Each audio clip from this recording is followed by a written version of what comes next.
Profe, yo no te escucho nada. Listo, ahora sí. Gracias, Marcela. Bueno, muy buenos días. Vamos hoy a tener dos actividades, dos clases. La primera de 7 a 9 de la mañana y la segunda de 2 a 6 de la tarde. Por ese motivo y con el propósito de no, em, digamos que partir las unidades, vamos primero a visualizar los contenidos de la unidad número 4 y en la tarde vamos a ver los contenidos completos de la unidad número 3. Para que por favor lo tengan en cuenta, vamos a ver contenidos de la unidad número 4. Antes de iniciar, quisiera preguntarles si tienen alguna duda, alguna pregunta. Bueno, entonces para el día de hoy, 21 de octubre, vamos a ver los contenidos de la unidad número 4, lo repito, y en la tarde veremos los contenidos de la unidad número 3. Es importante destacar que las dos unidades van a ser evacuadas el día de hoy y hoy será el último día en el cual pues abordaremos contenidos. Ya la siguiente vez que nos encontremos será para poder escuchar, poder atender sus presentaciones generales de proyecto y al final tendremos una última clase de retroalimentación y visualización de contenidos finales. ¿Listo? Bueno, entonces, dentro de la unidad número 4, dime, Marcela. Profe, ¿tú al final vas a explicar los dos trabajos que dejaste, Al solito? final, al final de esta tutoría voy a explicar el trabajo número 4. O sea, al final, hoy sobre las 8:30 de la mañana estaré explicando lo que se Ok, debe hacer en el trabajo 4 y en la tarde explicar el otro trabajo. listo, profe, gracias. Bueno, entonces, vamos a ver un tema bien, bien importante y es el tema de la asociatividad. No sé si ya lo han visto con otros profesores, creería que tal vez no, pero sí es importante que lo revisemos acá porque cada vez se da uno cuenta que en Colombia para ser un productor representativo o tiene que tener una muy buena capacidad económica o tiene que poder asociarse con otros productores que le permitan tener, digamos, una mejor visualización ah, para el consumidor o para un mercado determinado. ¿Listo? Entonces vamos a iniciar viendo un video en el cual nos hablan de organizaciones solidarias específicamente relacionadas con agronegocios, ¿sí? Pero eso no quiere decir que en el país y dentro del gobierno nacional no existan otro tipo de entidades como la que vamos a ver que está escrita al Ministerio de Agricultura, que también promuevan el desarrollo de organizaciones, ¿sí? Entonces, chicos, ¿qué quiere decir esto? En el gobierno nacional existen una serie de oficinas, dependencias que promueven la organización de productores desde distintos sectores económicos. Organizaciones para hacer agronegocios o negocios relacionados con explotaciones agropecuarias. Existen también organizaciones que promueven la formación de asociaciones para, por ejemplo, comerciantes o pequeños fabricantes o personas relacionadas con las confecciones o personas relacionadas con los repuestos, ¿sí? Para vehículos. Entonces, dependiendo el propósito de mi proyecto, si alguno de ustedes en la actualidad no tiene un proyecto relacionado 100% con agronegocios, o por el contrario, su proyecto además de estar relacionado con un agronegocio, con una explotación agropecuaria, puede estar relacionado también con un tema de mercadeo, con un tema comercial, pues los invito a buscar qué asociación o qué entidad del Estado promueve, por ejemplo, la Asociación de Comerciantes, que les cuento, pues, por ejemplo, es el Ministerio de Comercio, Industria y Turismo, ¿sí? Pero es importante que ustedes también puedan buscar esa información. ¿Listo? Vamos entonces, permítanme un La momento, asociatividad es una de las a ver.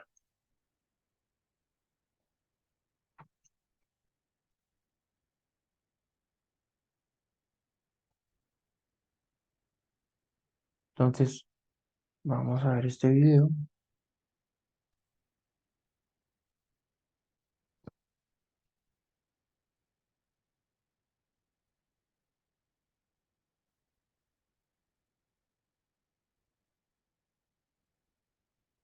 Listo. ¿Me confirman por favor si están viendo mi pantalla? Si son tan amables.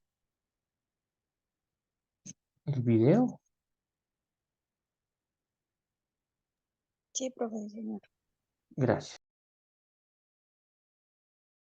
Principales estrategias que nos permite alcanzar competitividad tanto en mercados nacionales como internacionales. A continuación vamos a conocer de una entidad gubernamental que nos ayuda a alcanzar esa meta, ese sueño de poder realizar o crear mejor una empresa agropecuaria. Veamos a continuación de qué se trata.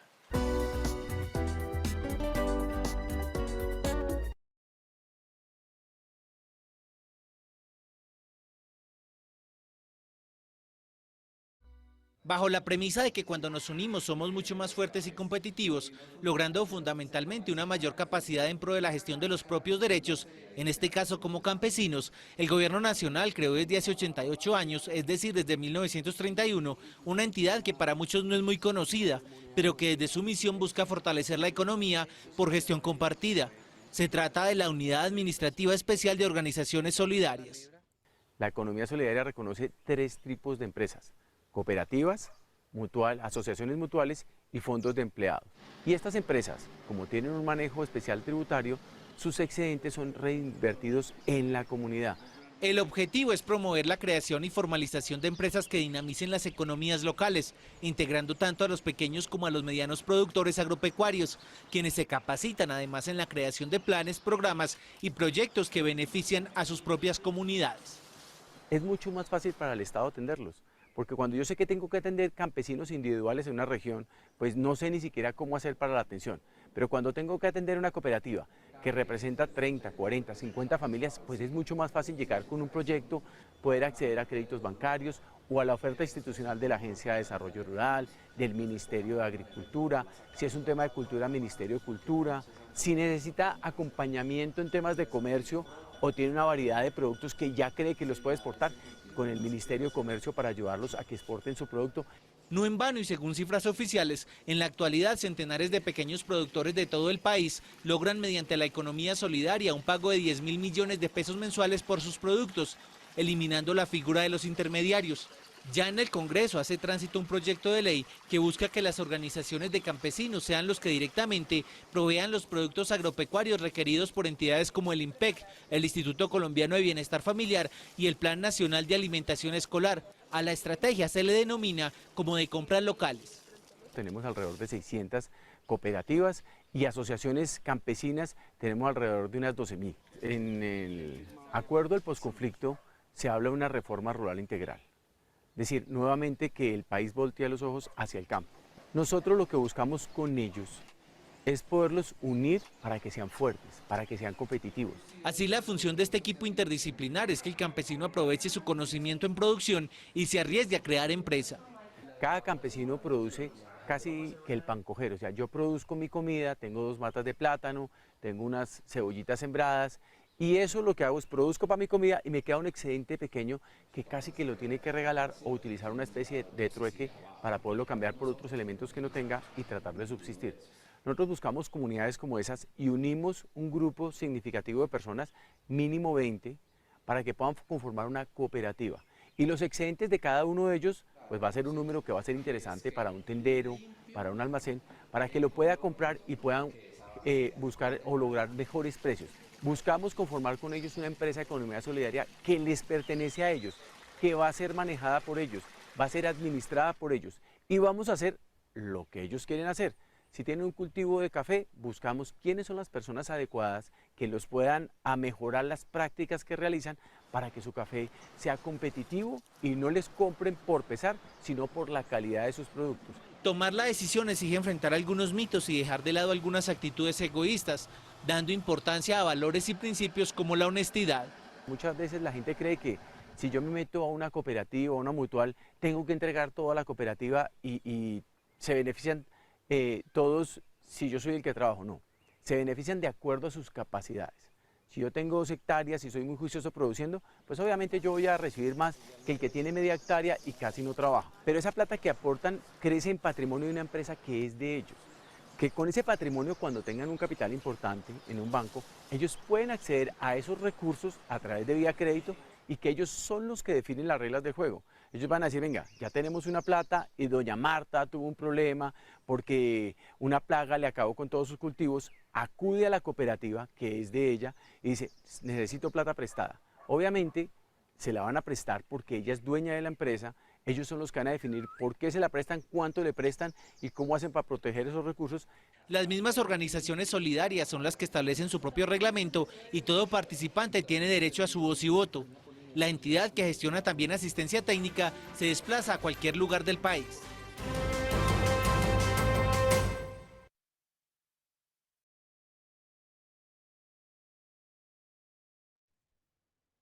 Listo, chicos. Entonces, ese es un primer abrebocas de lo que son las organizaciones solidarias. Importante lo que nos decían.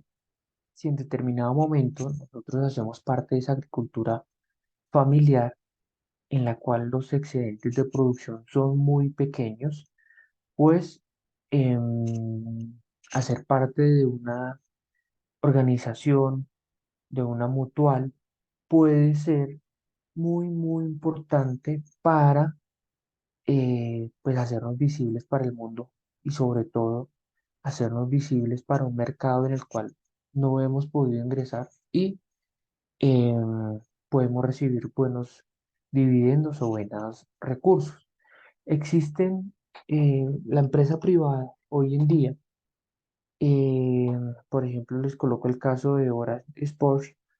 Ellos promueven de cierto modo y de forma no habitual la formación de organizaciones solidarias. ¿Qué quiere decir esto? Ellos asocian a agricultores con el propósito de que le vendan limón Tahití de origen orgánico para ellos poder consolidar cierta cantidad de producto y poder exportarlo a través, pues, de vía marítima, a través de contenedores, ¿sí? Pero ¿qué quiere decir esto? Que ellos están promoviendo que diferentes agricultores unan su producción para la satisfacción de una empresa, de un privado, y esa empresa poder comercializar esos productos. Si los, si los agricultores no se unieran a esta empresa, sería, creo que, mucho más complicado poder hacer la exportación de estos productos de forma individual, básicamente porque un solo agricultor tendría que tener una extensión de tierra bastante grande para poder él solo, semana a semana, estar sacando un contenedor para exportar. No sé, de pronto Marcela sepa o los compañeros que tienen productos relacionados con el limón, qué extensión de tierra, cuántas hectáreas, 10 hectáreas, 15 hectáreas son necesarias para poder recolectar la suficiente cantidad de limón para poder completar un contenedor semanal. Si de pronto alguno de ustedes tiene ese dato, si lo tiene, sería bueno que me lo compartiera porque creo que sí es una cantidad importante de terreno. Bueno, dentro del tema de organizaciones solidarias o cooperativas o el tema de la asociatividad, tenemos esta presentación que me gustaría que comencemos a verla. Pero antes de ello, es importante este gráfico que está acá. Y básicamente este gráfico lo que nos muestra son las diferentes etapas de crecimiento de una empresa. ¿Qué quiere decir esto? Una empresa no se forma de la noche a la mañana, ni tampoco una empresa o un emprendimiento es exitoso de la noche a la mañana. Con el paso del tiempo y con la recolección de datos, por ejemplo, a través de las cámaras de comercio del país, las universidades, se ha podido crear un gráfico como este, en el cual nos muestra que básicamente una empresa, desde el momento de su creación hasta el momento de su consolidación, pueden pasar alrededor de 5 a 6 años aproximadamente, ¿sí? Entonces, importante, no significa que todas las empresas se desarrollen en el mismo tiempo y se consoliden en el mismo tiempo. Hay algunas que pueden tener un desarrollo más rápido, hay otras que pueden tener un desarrollo más lento, pero en promedio puede estar entre los 5, 6 o 7 años. ¿Listo? En este gráfico nos muestra básicamente las etapas de esas empresas y es importante que ustedes pudieran visualizar en qué etapa se encuentran. ¿Listo? Para que tengan en cuenta de ahí hacia adelante, pues cuál es el camino que deben andar. ¿Listo? La primera etapa, pues básicamente es como la generación de la idea. En esa generación de la idea, pues básicamente es tener una necesidad a satisfacer o promulgar o crear una necesidad nueva a satisfacer y tener como ese ideal de cómo desarrollar ese proyecto. Entonces, básicamente uno podría pensar que esa generación de la idea puede ser su proyecto académico y que lo han venido desarrollando desde el primer semestre hasta este cuarto semestre. ¿Sí? Digamos que pueden decir que uno lleva 2 años.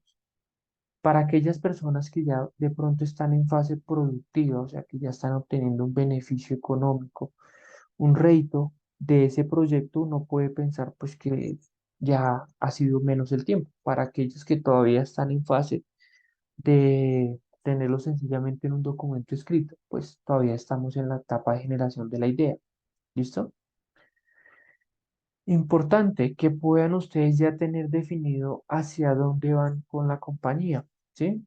Hay personas que al día de hoy, estudiantes, están desarrollando un proyecto en el papel, pero solamente como un requisito académico, no lo tienen como un proyecto de vida. Importante, recomendación, si ustedes están implementando su tiempo en cursar esta carrera, ojalá pudieran también pensar que ese proyecto que han venido trabajando pues sea el motor de desarrollo no solamente suyo, sino el de su familia, el de sus allegados, sus seres queridos, hacia el futuro, y lo tomen pues como un proyecto de vida. Es una recomendación, ¿listo?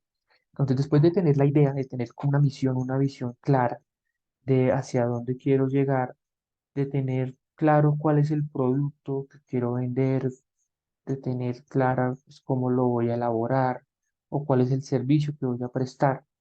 Eso es como la generación de una idea inicial básica.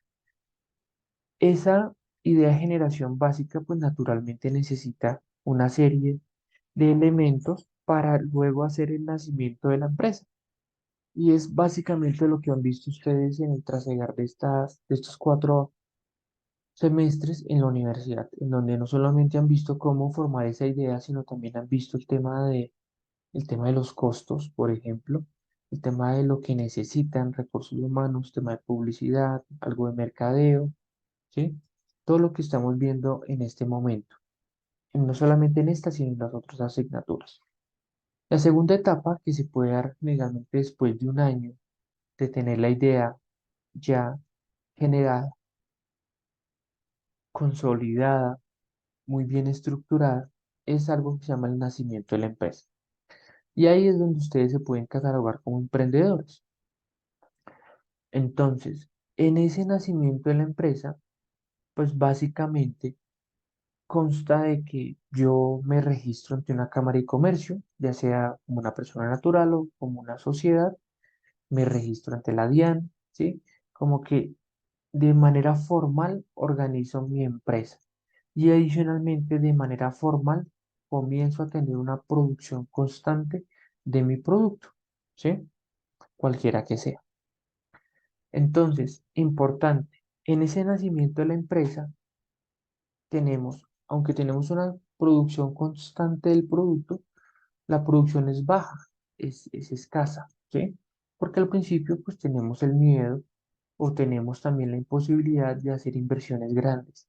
porque hasta ahora estamos haciendo el primer ingreso a un mercado, puede ser un mercado del barrio, un mercado del municipio, un mercado de la vereda, un mercado departamental, y entonces pues al principio uno inicia con poco, ¿listo? Pero va creciendo. Luego viene la tercera etapa que se puede dar 1 o 2 años después de este nacimiento de la empresa. Y esta etapa tiene una duración aproximadamente de 2 años y se llama travesía por el desierto. En esa travesía por el desierto, pues lo más importante es poder resistir, aguantar y sobre todo tener la idea siempre presente de seguir hacia adelante de acuerdo con la visión que tengo de hacia dónde quiero llegar. ¿Qué quiere decir esto? Que pese a que yo tengo la mejor intención, pues hacer empresa en Colombia no es sencillo, lograr clientes estables no es sencillo, asumir los costos de la inversión, asumir todo el tema económico no es sencillo. Por lo tanto, pues algunos empresarios en esta tercera etapa es cuando cierran sus empresas, porque las ventas no son muy altas, porque los ingresos no son muy altos y pues la situación financiera de las empresas no es la mejor, entonces digamos que uno está un poquito estresado. Muy buenos días. Buenos días. Entonces, pues es difícil, eh, digamos que ver un panorama favorable. Para las personas que pueden llegar a atravesar esta etapa que se llama travesía por el desierto, ya hay algo que se llama el despegue, que generalmente sucede en el cuarto o tercer año después de la generación de la idea. Y ese despegue, ¿de qué se trata? Pues básicamente que ya tenemos un grupo de compradores establecido, ya tenemos un reconocimiento local, regional, municipal, tenemos bien consolidado mi producto o mis productos, ¿sí? Hemos ya superado unas primeras etapas de ensayos y error, de pérdidas, y acá lo que nos toca es trabajar muy fuerte para seguir consolidando un mercado y seguir ganando clientes. Pero lo importante en este despegue es que ya comenzamos a ver los primeros beneficios económicos, aunque no sean muy grandes, pero ya comenzamos a sentirnos cómodos con nuestra empresa, ya comenzamos a sentir que todo lo que hemos trabajado está llevándonos hacia adelante, no hacia atrás, y estamos viendo como el sol al final del camino. Después de que uno despega en la empresa, ya es más difícil, ya es más sencillo seguir hacia adelante que devolvernos. Es decir, ya es más sencillo seguir creciendo como empresa, seguir ganando dinero que abandonar el emprendimiento. Entonces, importante. La etapa difícil de todas las empresas se llama esta, travesía por el desierto. Importante que ustedes en algún momento lo puedan superar. ¿Cuál es el propósito de que conozcan estas etapas? Pues que en la medida de lo posible, cuando uno conoce a lo que se va a ver enfrentado, pues se pueda preparar y sobre todo tenga un panorama de cómo llegar hacia el final y que en determinado momento pueda identificar en qué etapa estoy y pueda tener la tranquilidad de que todo en la vida pasa y si sigo trabajando de forma juiciosa, en algún momento pasaré esa mala etapa de mi negocio y podré comenzar a tener un mejor rendimiento. ¿Listo? Buenos días, Iván. Listo. Entonces, la siguiente etapa se llama primera consolidación y básicamente en esa siguiente etapa de primera consolidación, pues ya tenemos un negocio más estable, clientes cada vez más estables, pedidos estables, una producción estable, ¿sí? Tenemos consolidado todo un proceso productivo, ya sea de un producto, de un proceso o un servicio. Tenemos una base de clientes que nos permiten, por ejemplo, tener unos empleados estables y digamos que mes a mes recibimos una cantidad de dinero de forma estable, ¿sí? Que es una primera consolidación. La siguiente etapa, que es una de las más interesantes, es el crecimiento y la expansión. Como vemos que ya hemos llegado a una primera etapa de consolidación donde ya todo como que comienza a estabilizarse, podemos comenzar a seguir pensando en el futuro y es decir, ¿cuál es el crecimiento de la compañía? ¿Cuál es el crecimiento de la innovación de, de nuestra empresa? ¿Y cómo vamos a expandirnos? Es decir, podemos darle cabida a nuevos productos, podemos eh, pensar en sembrar una mayor cantidad de terreno, podemos dar paso, por ejemplo, de una producción basada en agroquímicos a una porción basada en una parte solo orgánica, ¿sí? Entonces, en ese crecimiento y expansión existe una reorganización de la compañía pensando hacia el futuro, pensando en el crecimiento y en la expansión. Importante eso. ¿Listo, chicos? Y la última etapa de crecimiento de la empresa es el tema de la consolidación definitiva. ¿Qué quiere decir esto? Llega un momento en que las empresas em, siguen creciendo en el número de clientes, pero digamos que los beneficios económicos se comienzan a dar ampliamente para los socios o para los inversores de la idea y se determina que la empresa está consolidada y está creada al 100% y es rentable financieramente. ¿Listo? Esto no quiere decir que la empresa no pueda seguir su crecimiento de su proceso de crecimiento y expansión, de ningún modo. Las empresas, digamos que no, en estos términos de crecimiento y expansión, tienen un crecimiento muy, muy grande, como uno lo puede ver año tras año, día tras día, van sacando nuevos productos, van mejorando los productos, los van cambiando, los van refinando, están atendiendo otros mercados, les hacen cambios, pero llega un momento en que las empresas se vuelven sólidas financieramente y eso hace que los niveles de facturación lleguen a niveles muy, muy altos. Si se han dado cuenta en este gráfico, la línea verde corresponde al nivel de facturación y al principio, cuando uno tiene la idea, pues la facturación o las ventas son casi cero.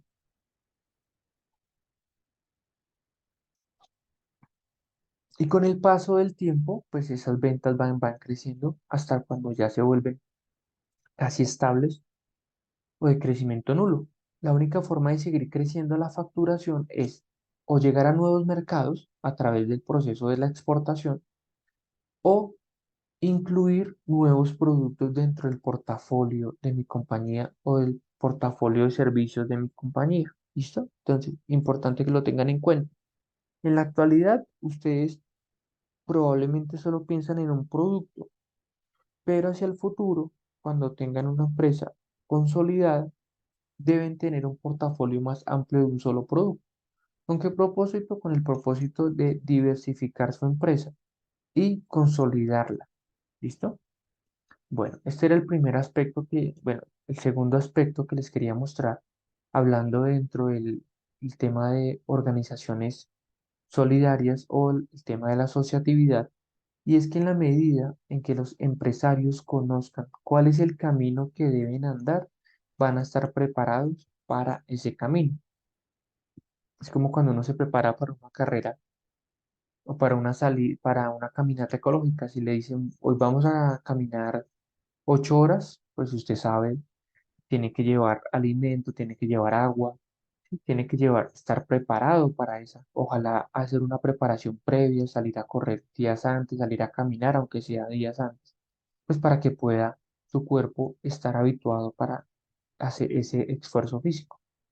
En la medida en que ustedes conozcan cuál es el camino que deben andar, los problemas que pueden llegar a tener y todo lo que deben superar, pues van a estar más preparados al momento de que se formalicen y que monten su propio emprendimiento. ¿Listo?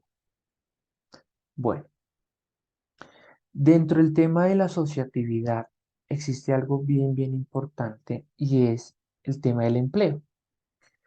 Si ustedes ven esta gráfica, les pido el favor que me ayuden a hacer una lectura de este gráfico. ¿Qué pueden entender de la misma? ¿Alguna persona que me ayude, por favor?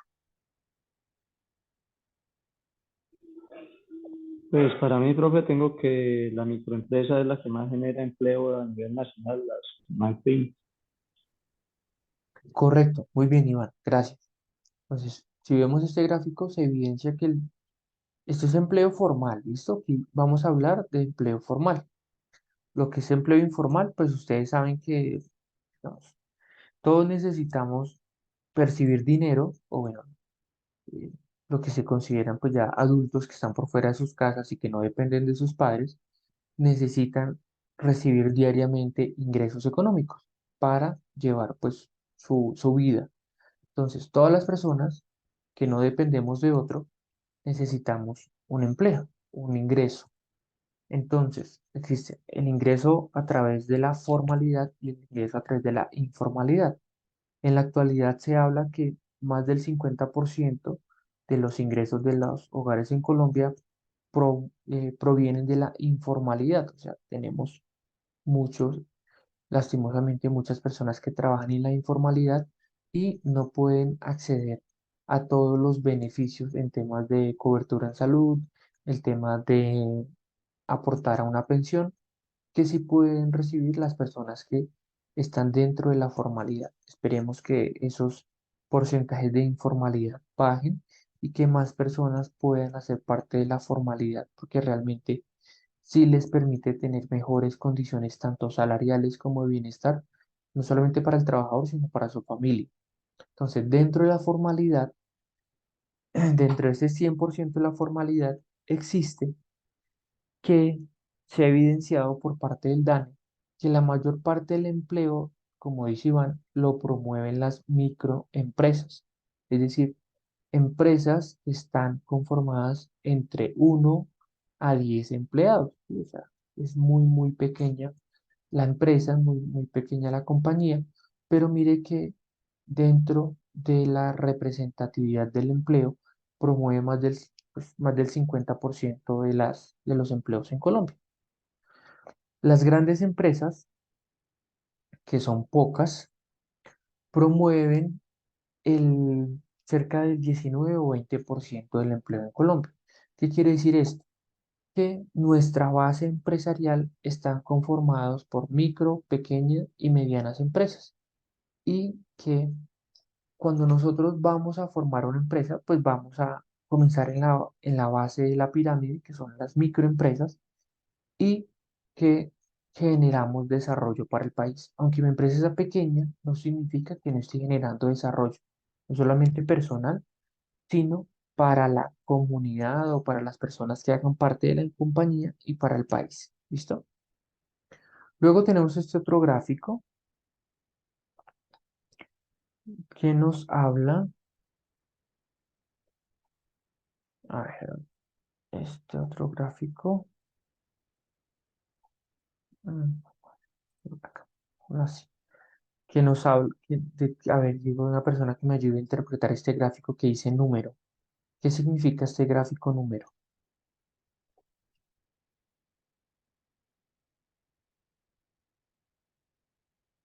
Y nos habla de micro, pequeña, mediana y grande.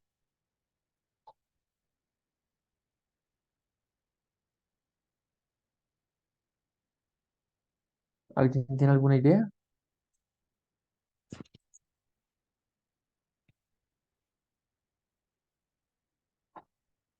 ¿Nadie? A ver, preguntémosle a Carlos. Carlos, ¿qué opinas de este gráfico? ¿Qué crees que representa?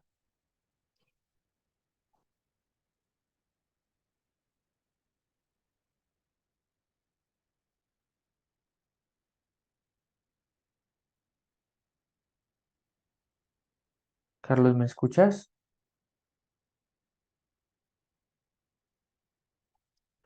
No, está conectado, pero ausente. Elizabeth, ¿me puedes ayudar, por favor, a indicar qué significa este gráfico? ¿Qué se te ocurre? Profe, como la cantidad de personas que trabajan en el tamaño de la empresa, algo así. Sí es una cantidad, pero no es de personas, es la cantidad de microempresas o la representatividad de esas microempresas en el 100% de las empresas creadas en Colombia.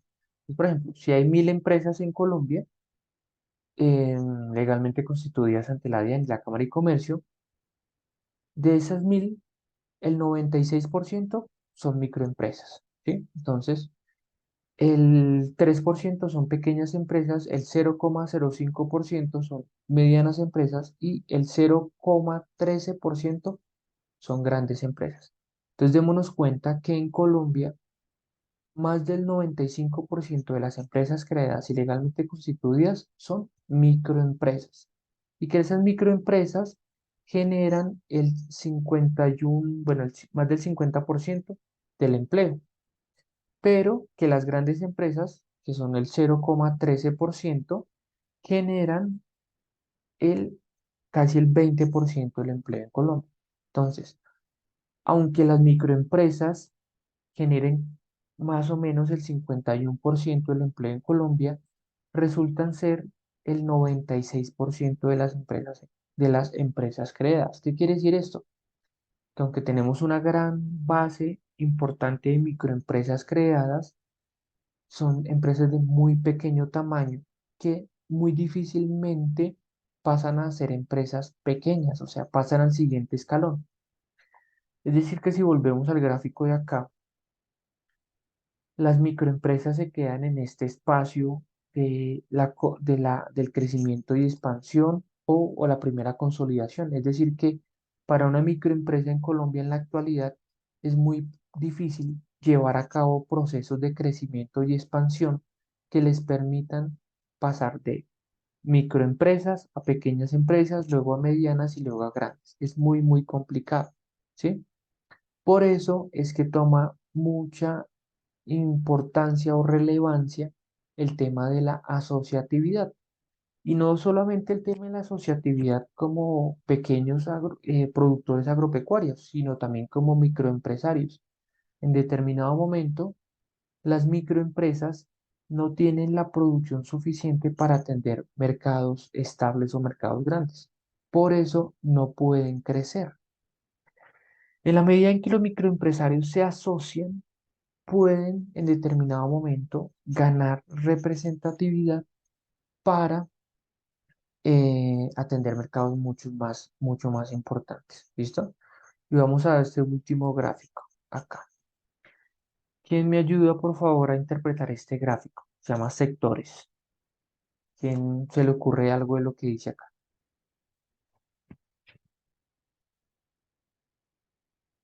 Profe, ese es el tipo de producción de la empresa, más bien. Pues más o menos, más o menos. Profe, pues yo diría que en ese gráfico representa más bien es la asociatividad debido al producto que se comercialice, por lo menos en el comercio es donde más se prestaría la asociatividad, ¿no? Por lo que yo interpreto. No está relacionado tanto con asociatividad, pero sí muestra cuáles son los sectores más importantes del país y muestra un fenómeno del cual pues casi no hemos hablado en esta clase, pero pues sí hemos tocado el tema. ¿Alguna otra idea de lo que significa este gráfico? Profe, sería como la cantidad de empresas en cada sector.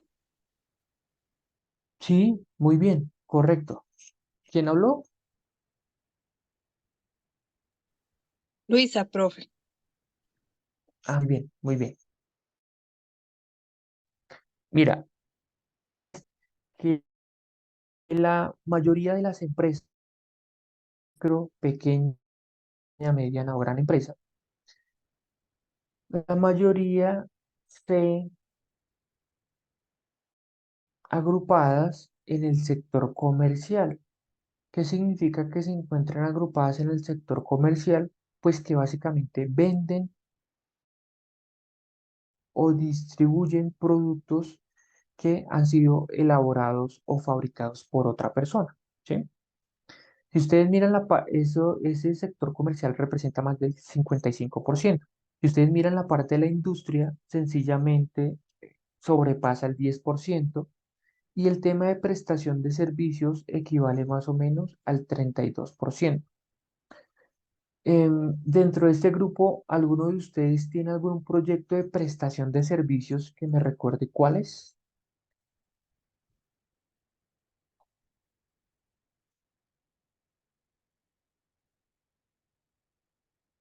¿No? ¿O alguno de ustedes tiene algún proyecto que tenga que ver con el sector industrial?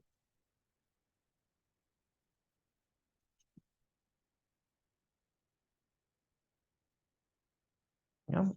Listo. La mayoría de los proyectos están relacionados con la parte comercial, es decir, elaborar o recolectar un producto y proceder a venderlo o a comercializarlo a un consumidor, ya sea intermediario o consumidor final. ¿Listo? ¿Qué nos muestra esto también?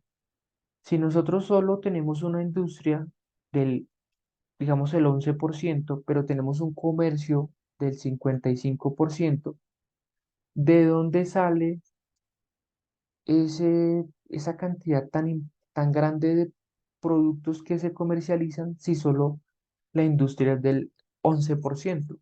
¿Cuál es la explicación de ese desequilibrio? Porque en industria estamos tan bajos y en comercios tan altos. ¿De dónde llegan los productos que se comercializan? ¿Los importan? Correcto, muy bien. Entonces acá lo que vemos es que tenemos una balanza, eso se llama una balanza comercial desequilibrada, es decir, que Colombia importa muchos de los productos que comercializa y fabrica muy pocos de los que necesita. Entonces, si nuestros proyectos están relacionados con el tema de industrialización o producción, en determinado momento, esta balanza tiende a eh, equilibrarse un poco, porque en la actualidad estamos muy desequilibrados. Es decir, dependemos mucho de otros países, de otras economías, como por ejemplo la economía de la China, de Malasia. Importamos muchos productos de esos sitios y son los que encontramos en muchos establecimientos de comercio disponibles para la venta. Lo mismo sucede con el tema de productos alimenticios. Si miráramos la balanza de productos alimenticios en términos de cuánto exportamos y cuánto importamos, nos daríamos cuenta que importamos más alimentos de los que exportamos, porque nosotros somos grandes importadores de cereales, pero si comparamos con las exportaciones sumadas de café, banano, limón, uchuva, frutas, bueno, etcétera, etcétera, no, la balanza no es equilibrada y importamos más cereales, lo que es trigo, cebada, sorgo, soya, hasta arroz. Importamos más de esos cereales que todas las exportaciones juntas no las equilibramos. Entonces, digamos que en la mayoría de los sectores tenemos un gran desbalance e importamos más cosas de las que podemos exportar. Y eso significa que no somos un país con una economía estable, sino realmente estamos supeditados mucho a otros países. ¿Qué sucedió, por ejemplo, con los alimentos, con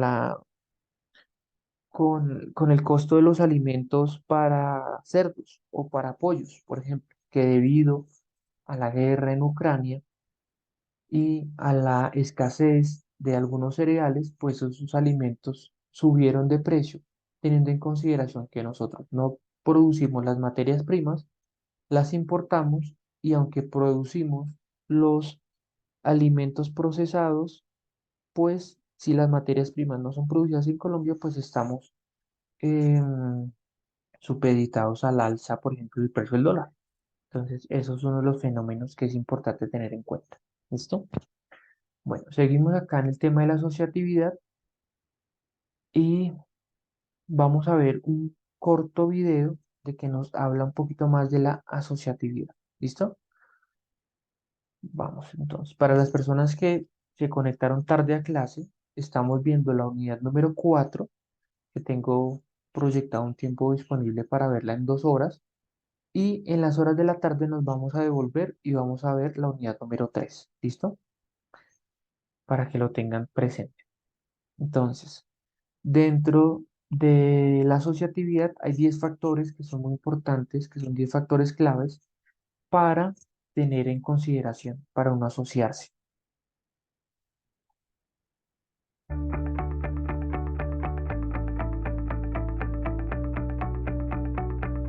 Un grupo de campesinos de la provincia de Elqui se ha reunido con Danilo, un extensionista que actualmente los asesora en su camino a la asociatividad económica. La comunidad ha decidido asociarse en torno a la producción de aceitunas y sus derivados funcionando bajo el nombre Arbocop. Danilo observa que los campesinos presentan un alto grado de ansiedad. Descubre que temen fracasar en su aventura asociativa. Todo esto resulta preocupante para el extensionista, por lo que intenta tranquilizarlos. Si bien hay riesgos en los cambios que han decidido realizar, los factores que determinan el éxito de una organización asociativa han sido estudiados. Una integrante de la comunidad desea saber más al respecto. Según Elinor Ostrom, politóloga estadounidense ganadora del Premio Nobel de Economía, existen 8 factores de éxito.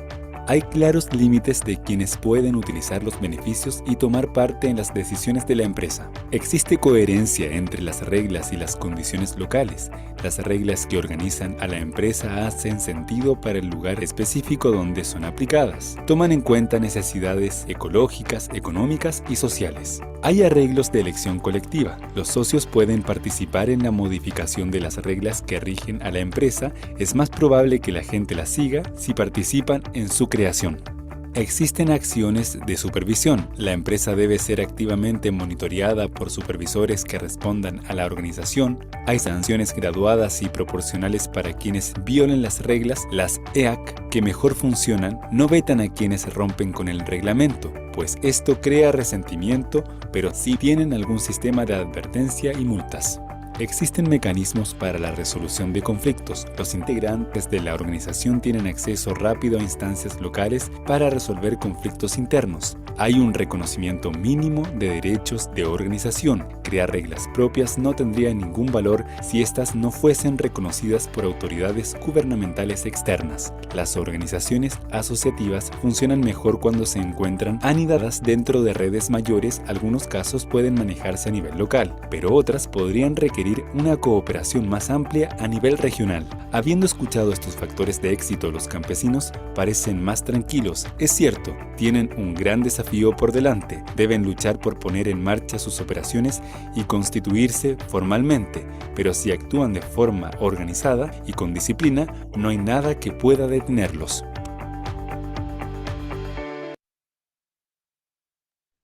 Listo, chicos, es importantísimo ese video, los 10 factores de éxito de una asociación. Es importante tener en cuenta lo que nos dicen ahí. No todas las personas sirven para ser asociados, no todas las personas se pueden asociar por diferentes factores, pero asociarse sí tiene muy grandes beneficios. Como nos veíamos en el primer video, el gobierno nacional es muy difícil atender campesinos de forma individual. Cuando están asociados, es mucho más sencillo acceder a los beneficios que otorga el gobierno, a las ayudas, no solamente ayudas económicas, sino técnicas, maquinaria, propia planta y equipo. Entonces, importante tener eso en cuenta. Vamos a seguir viendo, y de una forma un poquito ya más rápida, el tema de la asociatividad. Y básicamente es que en la asociatividad intervienen o digamos que la asociatividad está basada en 4 pilares. Primero, en la comunidad, que es donde nace la iniciativa de agruparse, ya sean personas individuales, empresas, para ser más visibles, para poder llegar a mejores mercados. Segundo, viene el tema del gobierno, quién es el promotor, quién es el impulsor y que coloca las estrategias para que se puedan dar ese tipo de asociatividades. Luego viene la parte académica, Y como acabamos de ver un video, una persona que ganó un premio Nobel en economía por estudiar básicamente estos procesos de asociatividad. Entonces, la academia permite, da herramientas para hacer mejores asociaciones. Y las empresas pueden también asociarse o contribuir a las comunidades que están asociadas para facilitar esos procesos. ¿Listo? Entonces, básicamente, cuando uno está asociado, busca un objetivo común.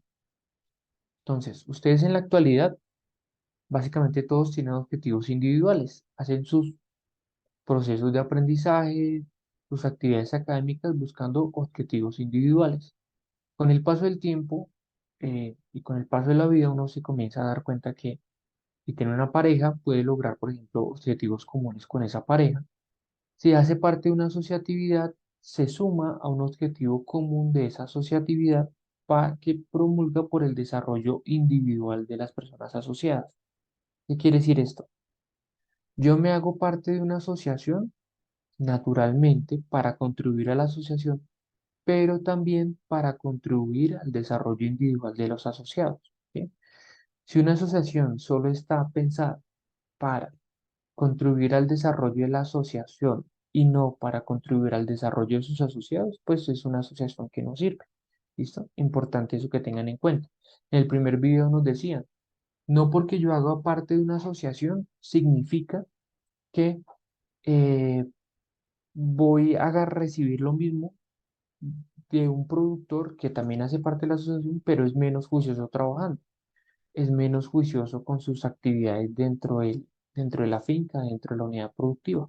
No, yo hago parte de la asociación, velo por el desarrollo común de la asociación, pero el desarrollo individual está directamente relacionado con qué tan buen productor soy, con qué tan juicioso soy en el desarrollo de mis actividades. No depende al 100% del desarrollo de mis vecinos o los demás asociados. Eso deben tener ustedes en cuenta.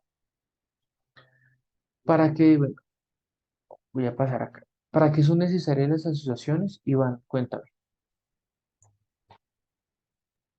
Profe, qué pena esto. Pues yo viendo, analizando durante varios tiempos el tema de la asociatividad, eh, eso lleva a un factor que nunca pues, se ha intentado manejar aquí en Colombia, pero en Chile nos falta mucho, lo digo por nosotros, por mí, a los campesinos. Que el uno es la falta de conocimiento, la ausencia de la educación, como se dice, y lo otro es que eh, el apoyo estatal no por parte del gobierno en sí central, sino por parte de los gobiernos locales, o sea, un ejemplo, gobernación, municipalidad, que no, que no tienen un orden centrado en las producciones que hay en ciertos sectores o en ciertas veredas para poder formar esa asociatividad. Un ejemplo, vámonos por el lado de Sevilla, Planás, todas esas regiones el clima es frío y la gran mayoría tienen cultivos, un ejemplo, de mora y de lulo. Hay otros que cultivan lo que es frijol, alberja, entre otros, apio, pero en sí no hay un acercamiento del Estado donde allá digan, bueno, si usted vamos a estas dos veredas, vemos que la mayor potencia es mora, pues vamos a hacer una asociatividad en estas dos veredas. Nosotros les damos la asesoría, les brindamos el apoyo y les hacemos el seguimiento para que ustedes puedan llevar a cabo esa asociatividad. Pero no, aquí pues lo que veo que pasa aquí en Colombia y en la región de Santander es eso, que cada quien cultiva lo que quiere, como quiere y por hacerse llamar que no, que soy independiente. Si hubiera esa asociatividad, el número de las pymes aumentaría un poco más, se generaría un poco más de empleo, porque según las gráficas que usted ha mostrado, las que más representación tienen a nivel nacional son las grandes empresas y son las que menos están aportando prácticamente al país. Listo, Iván, gracias, gracias por tu aporte. Sí, tienes razón. Lastimosamente, mm, los gobiernos locales, que son los que conocen los territorios, porque desde el gobierno central no se conocen a ciencia cierta, y eso es importante decirlo, las necesidades de los territorios se conocen de forma general. Todo el mundo necesita carreteras, todo el mundo necesita agua, todo el mundo necesita internet, todo el mundo necesita salud, son las necesidades básicas. Pero en los territorios, lo que son los alcaldes, los gobernadores, ellos sí conocen las problemáticas de sus territorios a ciencia cierta, conocen los alcances de sus territorios, pero no todos los gobernadores locales, gobernadores municipales, los gobernadores departamentales intentan o promueven el desarrollo de sus municipios, de sus departamentos. Hay algunos que sencillamente pasan, así como dirían, sin sol ni sombra por esos lugares 4 años, y después de esos 4 años no hay ningún tipo de desarrollo. Entonces, tienes razón, se necesitan apoyo, que las personas no saben cómo crear las asociaciones, no saben cuál es la normatividad, cuáles son las leyes, cuáles son los beneficios, y pues ustedes ahí son agentes de cambio. Puede que esta charla que llevamos una hora hablando de asociatividad cambie un poco su mentalidad, los lleve a buscar información en el Ministerio de Agricultura, y en determinado momento ustedes puedan ser dentro de su vereda, dentro de su municipio, un líder, y puedan promover con sus vecinos, sus familiares, la conformación de una asociación. Pero el cambio comienza en nosotros, o sea, siempre lo he dicho, nosotros no debemos esperar que nos den las cosas, nos estamos formando y nosotros podemos cambiar. Nosotros es muy difícil, y eso no quiere decir que yo sea conformista, digo que les esté invitando al conformismo.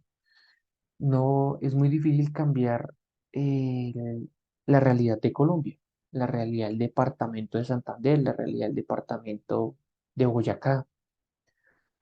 Pero lo que sí podemos cambiar es la realidad de mi familia, la realidad de mi empleo y la realidad, por ejemplo, de mi grupo de trabajo, o de algunos de mis compañeros. ¿Sí? ¿A través de qué? Pues a través de proyectos productivos como los que ustedes tienen, a través de pensamientos como el de la asociatividad que les estoy mostrando el día de hoy. Pero en determinado momento hay personas que piensan que el Estado debe ser el proveedor de todo lo que ellos necesitan y debe ser el solucionador de todo lo que les sucede en sus vidas. Y ahí son, ¿no?, personas pues que se estancan en la vida y no progresan. Entonces es importante que ustedes se den cuenta que son el motor de cambio, por lo menos de su familia, de su entorno familiar, son ese motor que puede transformar esa realidad que en la actualidad pueden vivir. ¿Listo? Entonces, ¿para qué sirve la asociatividad? Y esto es lo más importante: disminuir costos. ¿Por qué creen ustedes que asociarme con otra persona disminuye los costos? Un ejemplo, vamos, que nos queda poco tiempo. ¿A alguien se le ocurre algo? ¿Por qué si Marcela trabaja limón y Carlos trabaja limón, si se asociaran, disminuirían los costos? Normalmente los costos de producción, ¿no? ¿A alguien se le ocurre algo? No, no, el costo de la mano de obra, el costo de asesoría también, porque ya sería un solo ingeniero o tecnólogo para asesorar a los dos. Ya la documentación para mercado también no tendría que hacerse individual, sino ya sería de forma colectiva, y al menos se estarían ahorrando los transportes. Las estrategias de negocio también tendrían un aumento en el negocio y una disminución en costos. Sí, muy bien, Iván. Muy bien de lo que has dicho. Perfecto. Marcela, dime. Profe, pues yo siento que al haber mayor cantidad de materia prima, pues se puede producir mayor cantidad de producto y pues de pronto, digamos que en vez pues en mí pienso que en vez de disminuir costos, lo que se hace es de pronto tener más acceso al mercado con más cantidad de producción. Sí, sí, eso existe y es, mira que está aquí abajito, aumento de productividad y competitividad. Pero la disminución de los costos sí existe y está relacionado un poquito con lo que nos dice Iván. Cuando Marcela y Carlos se asocian, por ejemplo, y tienen un cultivo, por ejemplo, como nos dice Iván, que necesita asistencia técnica de un tercero, pues resulta que ese tercero te cobra a ti por una visita, X cantidad, 250.000 pesos, un ingeniero agrónomo. La persona dice, no, pues sí, además de ir a visitar la finca de Marcela, voy y visito la unidad productiva de Carlos, pues ya no les voy a cobrar 500 y 500 a cada uno, sino como me quedan tan cerca, pues organicemos un precio y les cobro 400.000 pesos por mediodía. Y les puedo no dar 2 horas, sino 2 horas y media cada uno, porque ya tengo más estable una ganancia que solamente ir hasta Chocoa por un solo desplazamiento, por un solo agricultor. No, voy a ir por dos agricultores y les puedo cobrar un menor costo, por ejemplo. Otro ejemplo, Profe, sí, sí, dime. por ejemplo, las certificaciones del ICA. Sí, correcto, eso es exacto. Otro ejemplo perfecto. Cuando yo hago certificaciones grupales, es decir, bueno, tengo a Marcela, a Carlos y bueno, a otra persona. Entonces contrato un organismo de certificación de buenas prácticas agrícolas. Esa persona tiene que pagarle lo mismo a una persona para que vaya y haga una primera revisión y luego haga revisiones periódicas para mantener esa certificación. Si eso lo hacemos a través de una asociación, pues créame que el costo va a ser mucho menor para la asociación porque esa misma persona en un solo día puede visitar 3 predios. Si lo hacemos de forma individual, pues esa persona me va a cobrar más, porque básicamente va a ir solo a mi predio un solo día o medio día. Entonces, otro ejemplo, disminución de costos. Hay un tema de transporte, lo que nos decía Iván. No es lo mismo contratar un camión para que recoja la producción de Marcela, Carlos y otra persona, que solo un transportador para que vaya y recoja la producción de Marcela. Entonces, mire que eh, en el tema de insumos, en el tema de semillas, en el tema de fertilizantes, existen grandes diferencias en hacer compras por volumen. No es lo mismo comprar 10 bultos de abono orgánico que comprar un bulto. No es lo mismo transportar a mi vereda un bulto de abono que llevar 10. O sea, las diferencias económicas son grandes y la gente no se da cuenta de eso y no se da cuenta del primer beneficio a asociarse, que es disminuir los costos. Segundo, el tema de lograr economías de escala. Entonces, en la medida en que yo me asocio, puedo hacer economías de escala.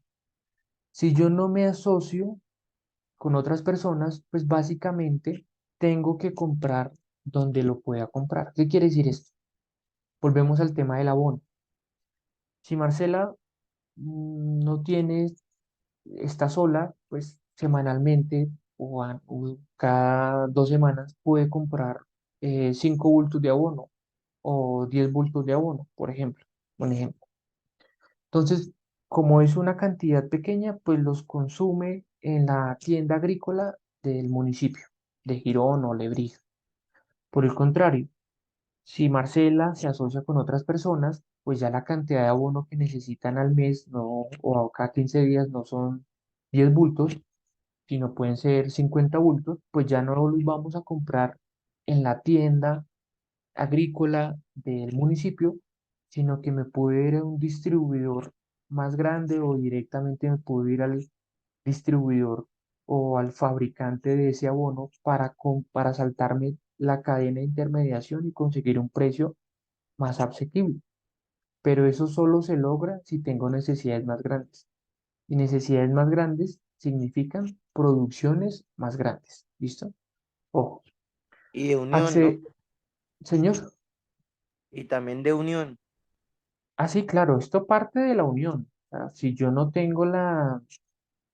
no estoy en una asociación y no comparto objetivos comunes, y no tengo la capacidad de bajar la cabeza de colocar mis necesidades por debajo de las necesidades de otros, pues no, si solo pienso en mí, en mí y en mí y en mí, pues es muy complicado. O sea, todos estos beneficios no se dan de forma individual, se dan de forma colectiva. El tercero, acceder a nuevos mercados. Lo que nos decía Marcela hace un rato. Yo no puedo pensar, por ejemplo, en hacer un negocio con almacenes éxito, con almacenes más por menos, con almacenes como Ara, de proveerle limón para la zona metropolitana de Bucaramanga, con una finca de 10 hectáreas. Porque pues puede que en el tiempo de cosecha me dé una parte, pero en los otros tiempos, grave. Por el contrario, cuando yo hago parte de una asociación donde puedo tener una cantidad fija de producción, entonces puedo llegar a pensar y a soñar a llegar a nuevos mercados más estables y no sencillamente ir a entregar mi mercancía a un comprador municipal o ir a entregarla a Corabastos. No me acuerdo cómo es que se llama Corabastos en Bucaramanga, ¿cómo se llama? Del trabajo. Centroabastos, correcto. Aplicar nuevas formas de hacer negocios, lo que nos hablaba hace un momentico Iván. En la medida en que yo haga parte de una asociación, pues diferentes personas vamos a estar pensando cómo hacer mejor las cosas y cómo ganar más dinero. Cuando yo estoy solo en mi finca, pues básicamente las ideas salen de mi núcleo familiar o de mis amigos. Pero cuando hay varias personas que hacen lo mismo, que se dedican al mismo negocio, pueden generar nuevas ideas o nuevas formas de hacer negocio. Y eso se logra a través de la asociatividad. Se pueden visualizar mejores formas de cosechar, la necesidad de compra de maquinaria, la necesidad de adquisición o de prestación de servicios por parte de profesionales, ¿sí? Pero esa visión más amplia del negocio, una visión más completa, solo se logra si nos asociamos con otras personas y compartimos esas necesidades y esas realidades. Modernización empresarial y reconvención industrial. Alguna vez conocí una asociación de personas, bueno, ustedes conocen que el tema de las confecciones en Colombia se maneja mucho con el tema de talleres satélite. Una empresaria decidió organizar en el departamento del Meta una serie de talleres satélite a través de una asociación para presentarse una licitación y proveer al Estado una cantidad importante de uniformes militares. Eso que llevó pues que se dieron cuenta que las máquinas que tenían disponibles para el tema de las confecciones, pues eran máquinas, pues no digamos obsoletas, viejas, pues eran máquinas pues de una generación anterior que les representaba eh, pues una mayor cantidad de tiempo en la elaboración de un uniforme y que por el contrario, si accedían a máquinas nuevas, podían hacerlo en un menor tiempo e invirtiendo una menor cantidad de recursos. Entonces, cuando yo me asocio, no solamente cambio mi pensamiento, cambio hasta dónde llega mi visión, sino que tengo acceso a nuevas tecnologías. ¿Listo? Tecnologías no solamente en propiedad, planta y equipo, sino en pensamiento. ¿Listo? Aumento de productividad y competitividad, lo que decía Marcela. Cuando yo tengo el acceso a mejores recursos, es decir, a más abono, a menor precio, cuando el bulto antes me valía 100.000 y ahora me vale 80, pues es posible que yo esos 20.000 pesos ya en bulto pueda que ya no compre 5 bultos, sino compre 6 con la misma cantidad de dinero. Entonces puedo invertirle más a mi cultivo, puedo hacer un abono de forma más periódica y puedo obtener una mayor productividad y ser más competitivo en el mundo. ¿Listo? Luego viene el tema de la innovación, la investigación y el desarrollo. Y lo más importante y lo que atañe a esta materia, una oferta exportable viable. Para poder, como les comentaba hace un rato, para poder exportar tenemos que tener una productividad mínima, estable en el tiempo. Lo que les hablaba de Orange Sport, exporta más o menos un contenedor a la semana. Si los agricultores entregan el limón el día lunes, les dan un beneficio Si lo entregan el día miércoles, el beneficio no hay beneficio, les pagan el mismo precio. Pero porque el beneficio si entregan el día lunes es porque ellos intentan consolidar el contenedor antes del día miércoles, por ejemplo. Entonces, en la medida en que estamos asociados, podemos darle forma al sueño de exportar, de sacar mi producto por fuera del país y aumentar significativamente los ingresos de mi asociación y de mi familia. ¿Listo? ¿Hasta acá alguna pregunta? Hola, Sergio. Listo. Vamos a ver rápidamente este tema de las formas de asociación y ya llegamos a la parte final del, de la unidad. Explico cuál es el producto de esta unidad y terminamos la clase. ¿Listo? Espérame. Listo. Bueno, hay cuatro tipos de asociaciones. Entonces, la primera es de cadena productiva. ¿Qué significa eso? Es un proceso en el que están involucrados diferentes actores de una actividad económica que interactúan desde el sector primario hasta el consumidor final,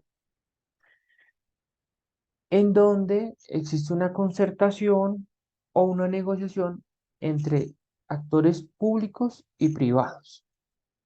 ¿Alguno de ustedes tiene algún ejemplo de una cadena productiva como forma de asociatividad?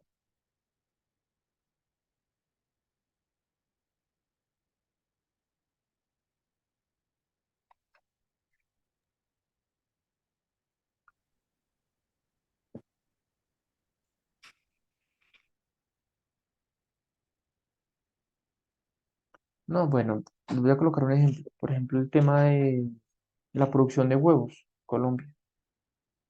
Entonces, existen cadenas, existen organizaciones que se encargan por sí solas de producir huevos, desde el tema de la incubación hasta el tema de entregar los huevos en las tiendas o almacenes de grandes superficies, supermercados, en donde el consumidor accede a ellos. Un ejemplo de eso es los huevos Quiques, por ejemplo. Una sola empresa que tiene toda la cadena productiva, pero hay empresas o microempresas, empresarios más pequeños, que hacen exactamente lo mismo, parte por parte, a través de asociaciones, em, de de una forma más, no digamos como una empresa, sino a través de una asociación. Y eso sucede en regiones un poco más apartadas, no en grandes capitales, como puede ser Bucaramanga, Bogotá, Medellín, Cali, sino, por ejemplo, en departamentos como pues el departamento del Guaviare, ¿sí? En el departamento, por ejemplo, del Caquetá, en donde pues diferentes productores agropecuarios se han encargado de generar la cadena de productividad del huevo. Entonces, una persona de la cadena es la que cultiva la materia prima, otra se encarga de generar el alimento, procesar esa materia prima, generar el alimento para las aves, otra es la que tiene las aves, se le provee ese alimento, genera los huevos y otra se encarga de la distribución y venta directa a las tiendas o almacenes. Entonces, este es el primer tipo de asociación, cadena productiva, que, como les cuento, ya hay algunas empresas que lo hacen todo directamente, una sola organización lo hace todo. Ejemplo, Huevos Kids. Pero existen organizaciones o asociaciones de pequeños empresarios o productores que lo hacen a través de una asociación. ¿Listo? El segundo se llama red empresarial horizontal. Empresas que ocupan el mismo eslabón de la cadena, tamaños similares y que producen el mismo tipo de bien, que buscan asociarse para generar economías de escala superiores a las que pueden adquirir de manera individual en condiciones de compra de insumos, materias primas, maquinaria o reunir capacidades de producción para pedidos de mayores volúmenes. ¿Alguno de ustedes tiene un ejemplo de este tipo de asociación?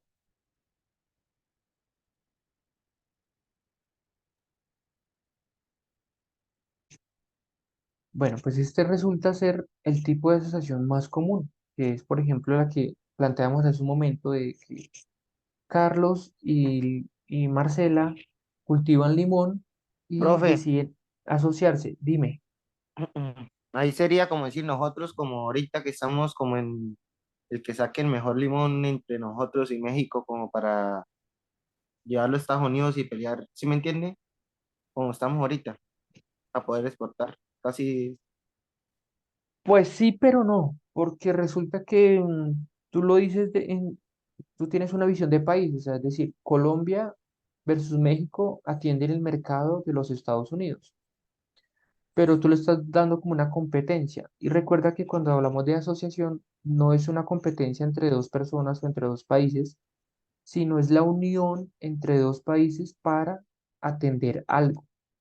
Y en efecto, entre dos países no existe la unión para el tema del limón, sino existe una competencia, porque lo que no alcanza a vender México lo hace Colombia, y si no lo hace Colombia, lo hace otro país, ¿sí? Entonces se atiende el mercado. En la asociación no hay competencia, ahí es una unión para lograr un objetivo común y es vender un negocio. El ejemplo, una red empresarial horizontal sería que Carlos y Marcela, junto con otras personas, se asocian y logran colocar semana tras semana contenedores en los Estados Unidos con limón. Ese es el ejemplo, ¿sí? Un ejemplo básico. Hay otro ejemplo que es el de red empresarial vertical, en el cual pues existe un encadenamiento de los bienes o servicios que se proveen para llegar hasta un consumidor final. Entonces, este tipo de red empresarial vertical es el de los que más complicados, es difícil de desarrollar porque se necesitan diferentes actores de la cadena no siempre consecutivos. ¿Listo? Y el último tipo eh, el último tipo de asociación es el tipo cluster. Profe, Entonces, disculpe, ¿nos podría dar un ejemplo del vertical que acaba de mencionar, por favor? sí, me lo salté por el tiempo, pero bueno, listo. En el vertical te coloco el ejemplo que más me gusta, es el tema de las hamburguesas. No sé si en Bucaramanga, yo creo que sí, existe en el tema de las hamburguesas el corral. Sí. Bueno, sí, sí, creo que señor. sí. Listo. Entonces, cuando ustedes van a las hamburguesas el corral, en la actualidad, ¿qué tipo de gaseosas compran? O sea, ¿qué tipo de gaseosa les ofrecen? ¿De la marca Postobón o de la marca Coca-Cola? ¿Alguno sabe? Postobón. Postobón, correcto. ¿Qué Postobón. significa, qué significa eso? Que existe una asociación entre el dueño de la hamburguesería y el proveedor de las bebidas. Ustedes saben que en estos sitios de comidas rápidas, las bebidas tienen un precio alto, considerable. Y entonces el dueño de la hamburguesería, el corral, decide hacer una asociación con el proveedor de las bebidas con el propósito de llegarle al consumidor final con una única marca de gaseosas consolidadas en sus establecimientos de comercio y entre ellos pues acuerdan o hacen un pacto para satisfacer la necesidad de los consumidores. ¿Listo? ¿Qué quiere decir esto? Tanto el alimento, que es un alimento que se hace en el establecimiento, que es una hamburguesa, como el consumidor de las bebidas pueden estar a un mismo nivel dentro de la cadena, pero son eslabones diferentes, ¿sí? Son productos distintos que se unen para satisfacer el, la necesidad pues, de alimentarse de los compradores. ¿Listo? Eso es un ejemplo. Gracias, Y profe. el, Entonces, que para adelante sería, por ejemplo, que la empresa busca colaboración con grandes superficies para poder comercializar su producto. Por ejemplo, si sería hacia adelante, ¿está bien? Sí, ya hacia atrás sería que tú hicieras asociación con las personas que te proveen la materia prima. En el Sí, ejemplo perfecto, me queda de claro. las, en el ejemplo de las hamburguesas, pues quien te provee la carne, quien te provee los vegetales, quien te provee el pan, ¿sí? Tú haces asociaciones con ellos, los incluyes dentro de tu negocio, les das una mejor ganancia, pero ellos también te tienen que dar un mejor precio, ¿sí? Es eso, tanto hacia adelante como hacia atrás. Y el tema del clúster es una concentración sectorial y geográfica de empresas que producen y venden productos relacionados o complementarios, por lo cual tienen retos y oportunidades comunes. El ejemplo del clúster que se me viene a la cabeza es el tema de cuando uno va a Duitama, Sogamoso y Tunja. Bueno, Tunja no tanto, pero bueno, eso es un triángulo ahí importante. Existe el tema de las acerías o el tema del hierro. Cuando uno va a esas a esa región que está demarcada por esas tres ciudades, encuentra que existen grandes ferreterías, grandes fábricas, grandes distribuidores, comercializadores de hierro, varillas, mallas electrosoldadas, flejes, ¿sí? Que entonces existe una concentración tanto sectorial, porque ese es el sector de la construcción o los insumos para llevar a cabo construcciones, en una región específica que es la región del centro de Boyacá. Entonces, eso se vuelve un clúster económico. ¿Qué sucede con los clústeres? Que en determinado momento, como se asocian diferentes empresas de, que proveen los mismos bienes o servicios, se pueden generar monopolios o carteles. ¿Qué quiere decir eso? Que ellos se ponen de acuerdo para fijar un mismo precio, por ejemplo, para las varillas de media pulgada. No se vende por menos de 10.000 pesos, por decir un precio, ¿sí? Entonces, en determinado momento, esas asociaciones pueden ir en contra de los consumidores, porque ya no existen las leyes naturales del mercado de la oferta y la demanda, sino que los proveedores o los asociados a esos clústeres colocan un precio fijo y entonces el consumidor lo tiene que pagar sí o sí. O sea, salgo de esta ferretería, voy a comprar 10 varillas, me voy a la que está al final del pueblo y me dan el mismo precio, exactamente. Son de diferentes dueños, están distanciados X cantidad de kilómetros, pero me dan el mismo precio. Entonces eso va en contravía de los consumidores. Pero eso significa que se da pues cuando existen asociaciones muy, muy fuertes. Sergio Nicolás, ¿qué diferencia hay entre un clúster y el horizontal?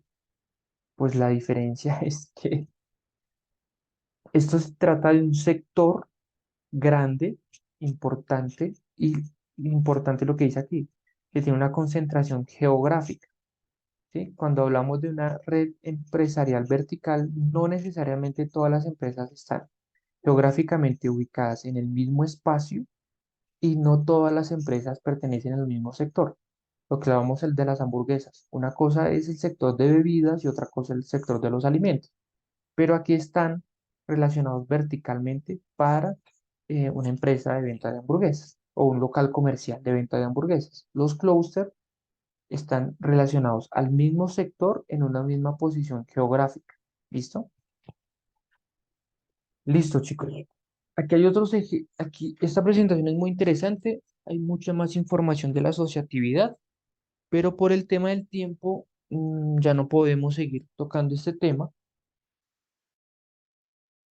Vamos a explicar cuál es el producto que deben entregar para esta unidad número 4 y bueno, que tiene que ver relacionado naturalmente con el tema que estamos viendo en asociatividad.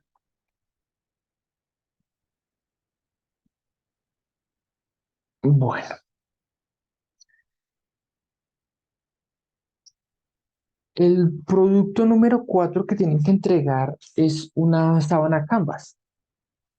No recuerdo En el segundo semestre, ¿con quién vieron ustedes este tema del triple lienzo Canvas? Si fue con el profesor Jorge o con la profesora Andrea, pero creo que Jorge Enrique. eso, con el profesor Jorge. O sea que esto ya ustedes lo tienen, o sea, ya tienen un primer esbozo, ya tienen un primer desarrollo, pero es importante que primero se den cuenta de que han pasado ya 2 semestres de que elaboraron ese modelo, que si continúan conservando el mismo proyecto, pues han tenido cambios, ojalá progresivos en ese proyecto, y si cambiaron de proyecto, pues deben hacerlo pues, a partir del proyecto nuevo. ¿Listo? Entonces, em, ¿qué deben hacer en esta ocasión? Primero, deben no hacer el triple lienzo Canvas que les pedían antes, sino hacer ahora solamente la sábana sola, sin hacer una disgregación uno a uno de los componentes. Debe hacer una forma más general, pero al hacerla de una forma más general significa que es una forma más específica y más clara la información. Ojo, la información en este lienzo Canvas debe ser clara y eso lo voy a calificar. Vamos a ver ahorita un video donde nos muestran una forma muy clara de hacer un- una sábana Canvas, pero lo que me encuentro lastimosamente en algunos estudiantes semestre tras semestre es que básicamente toman el ejemplo o el trabajo desarrollado en el segundo semestre y vuelven y lo presentan para el cuarto. Y eso pues naturalmente se los estoy diciendo, no es lo que estoy buscando. Lo que estoy buscando es que ustedes refinen ese ejercicio que hicieron en el segundo semestre, lo resuman, lo detallen, lo especifiquen mucho más porque ya tienen 4 semestres en la universidad y tienen un panorama más claro de hacia dónde quieren llegar con su proyecto académico. ¿Listo? Ojo, importante eso. Entonces, vamos a aplicar el método Canvas específicamente para su proyecto académico o productivo, relacionándolo con su unidad productiva agropecuaria. Si no tienen una unidad productiva agropecuaria, la pueden soñar, la pueden idealizar y plasmar eso en la sábana. Y lo segundo que quiero que hagan es cargar en la plataforma la sábana y un video en donde procedan a explicar esa sábana. ¿Listo? Pero importante que la persona a la que le expliquen el video, le expliquen la sábana y la que le van a hacer la grabación del video, pues sea una persona diferente a sus compañeros, a sus padres, familiares, amigos, parejas, ¿sí? ¿Con qué propósito? Con el propósito de ver o notar qué tan receptivos son las personas a mi proyecto. O sea, porque cuando uno se lo presenta generalmente a alguna persona que tiene un tipo de relación sentimental, familiar, pues las personas no nos dicen todo lo que nos están pensando, porque existe un vínculo. ¿Listo? ¿Cuál es una sábana? Sergio, lo estoy explicando. ¿Listo? Entonces, primer aspecto, hacer la sábana. Segundo aspecto, hacer el video. Ojo, que la persona que le expliquemos, ojalá fuera una persona de la calle. Estuviéramos en una plaza pública, le pedimos a una persona que nos escuche 5 minutos y si le podemos grabar un video mientras nos escucha y al final nos dé una opinión respecto de lo que nos está escuchando, o sea, una persona cualquiera, para ver si realmente podemos ver cuál es la percepción de esa persona de mi proyecto, si lo convenzo o no lo convenzo, si de pronto a esa persona le interesaría invertir o no invertir en mi proyecto, de tener recursos, ¿sí? Por ejemplo. ¿Listo? Entonces, la explicación más sencilla de qué es una sábana Canvas la encontré en este video. Lo vamos a ver.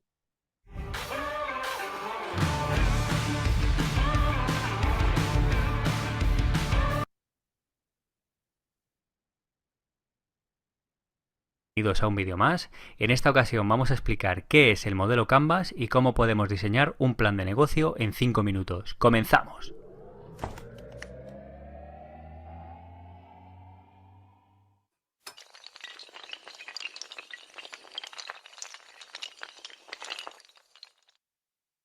¿Qué es el modelo Canvas? El modelo Canvas permite diseñar de forma rápida un modelo de negocio, permitiendo plasmar en una sola hoja toda tu idea. El modelo Canvas se compone de 7 rectángulos, 2 de ellos partidos por la mitad en forma de cuadrados. Voy a explicar qué son cada una de las casillas. La primera casilla es la propuesta de valor. Propuesta de valor no es sobre tu idea o producto, se trata sobre qué problema o necesidad resuelve. No tiene sentido hacer lo mismo que tus competidores. Debes aportar valor a tu producto, debes hacer que se diferencie de la competencia y en esta casilla debes plasmarlo todo. El siguiente paso es el segmento de mercado. Tus clientes no existen. Bueno, aquí es importante y este es el primer aspecto de la sábana, la propuesta de valor. ¿Qué hago? ¿Qué hace mi proyecto? ¿Y qué me diferencia de los demás? Como veíamos en la Bio Expo, no sé si se dieron cuenta, pero del tema de productos relacionados con el cacao podrían haber fácilmente, no sé, 10 stands. No sé si Luisa pudo notar cuántos habían, pero yo conté más de 10 relacionados con productos Sí, con había el más de cacao. 10, profe. Entonces, después de ver 10 iniciativas en un solo sitio relacionados con el cacao, yo sería muy chévere saber, por ejemplo, cuál es mi diferencia de mi proyecto que también está relacionado con cacao, chocolates, con esas propuestas y si realmente tengo alguna diferencia. Entonces, ojo, este primer aspecto, la propuesta de valor y cuál es el tema diferenciador, es muy importante. Por ejemplo, Marcela le vende limón a Orange Sport, pero pues así como lo hace Marcela, lo hacen otros 50 o 60 productores de limón que también hacen parte de la familia Orange Sport. Entonces yo le pregunto a Marcela, ¿cuál es su diferencia con ellos? ¿Cuál es el valor agregado que le da Marcela al limón que es diferente al que se lo dan los otros 50 agricultores que también le venden el limón a Orange Sport? ¿Sí? Entonces, ojo, esto es muy importante. ¿Cuál es la propuesta de valor? Si yo tengo un proyecto piscícola y saco tilapia, pues hay muchísimas personas que tienen un proyecto piscícola y sacan tilapia. ¿Cuál es su diferencia? ¿Cuál es ese aspecto que hace que una persona prefiera comprarle el producto a usted y no a otra persona? Y si no, sencillamente su producto no tiene ningún valor innovador, no tiene ningún valor de diferenciación. ¿Listo? Ténganlo en cuenta. Existen si no sabes quiénes son. Tienes que conocerlos geográficamente, demográficamente y socialmente. Debes detallar de la forma más exacta que puedas a qué tipo de personas va dirigido tu producto o tu servicio. Esto incluye edad, sexo, estudios, provincias, países, todo. El siguiente paso son los canales. Debemos definir cómo conseguimos que nuestro producto llegue al cliente. Puede ser por medios físicos, por internet, a través de dispositivos móviles o a través de una web de ventas.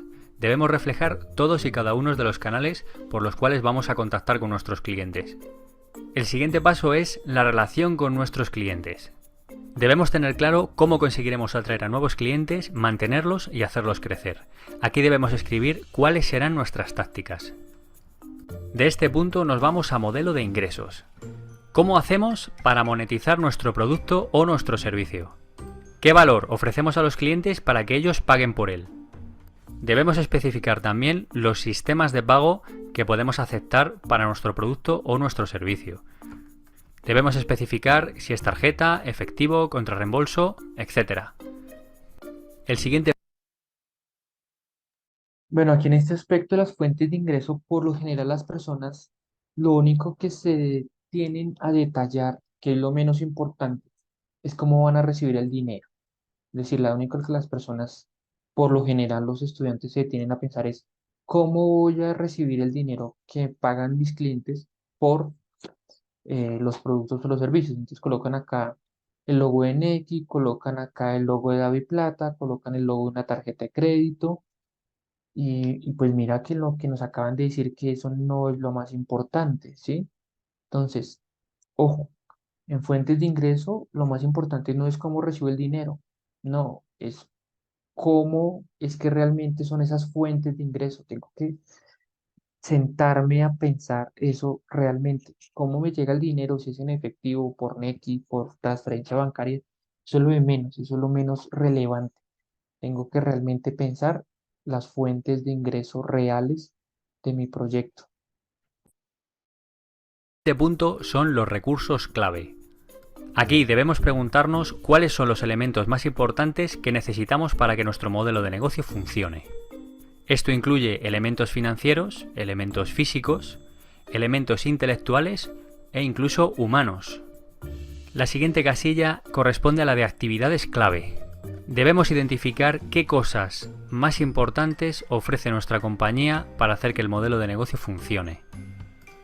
Algunos ejemplos son producción, solución de problemas, consultoría, ingeniería, gestión de suministros. Debemos identificar qué actividades clave son necesarias para que la empresa empiece a ingresar dinero. Completamos la parte superior izquierda.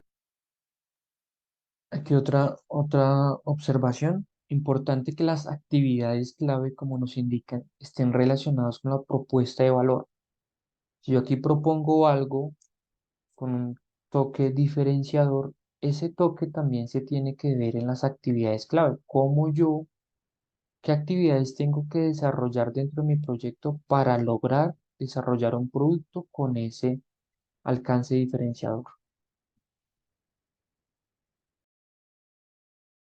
Con socios clave. ¿Cuáles son los principales socios y suministradores que necesitamos para conseguir que el modelo de negocio funcione? Debemos identificar cuáles son nuestros proveedores clave para que todo el sistema de negocio funcione y sea sostenible. ¿Qué productos nos van a suministrar? ¿Qué necesitamos de ellos para arrancar? Por último nos vamos a la estructura de costes. ¿Cuáles son los costes necesarios para poder arrancar? Debemos identificar los recursos con los costes más altos, las actividades principales que supongan el mayor costo, costes fijos, costes variables, economía de escala, impuestos, todo debe quedar reflejado en esta casilla. Como podéis ver, ya hemos completado el modelo de negocio Canvas. Hacer un primer borrador, solo o con tus socios, no te llevará más de 5 minutos. Para que quede todo bien claro, vamos a poner un ejemplo de una tienda de ropa online. Se trata de una tienda de ropa deportiva. Vamos a utilizar el modelo Canvas para ver si es viable este modelo de negocio. Comenzamos por propuesta de valor, que es la casilla que está justo en medio. El principal valor de nuestra tienda online es una buena atención pre y postventa. Vamos a dar seguridad al cliente, va a tener una buena atención pre y postventa. Luego va a poder ver toda la ropa online sin moverse de su casa. Vamos a ofrecer comodidad. Dado que es una tienda online y que es temática deportiva, pensamos que nuestro target, nuestro público objetivo, comprende las edades entre 16 y 50 años, con un perfil deportista y que se maneja con las nuevas tecnologías. También estamos abiertos a ofrecer nuestra mercancía a tiendas. Podemos vender nuestra ropa al por mayor a cualquier tienda de cualquier país o cualquier provincia, no hay ningún problema. Conociendo nuestra propuesta de valor y nuestro público objetivo, tenemos que ver con qué canales captamos clientes. Como es una tienda online, pues evidentemente por la web, por redes sociales, por teléfono y por correo electrónico. ¿Y cómo vamos a fidelizar a nuestros clientes? ¿Cómo vamos a conseguir que vuelvan a la tienda a comprar más? Ofreciendo un trato rápido y eficaz y garantizando un servicio perfecto de pre y postventa. El cliente que contacte con nosotros sabe que va a hablar con un experto y que le van a asesorar de una manera honesta qué producto debe comprar.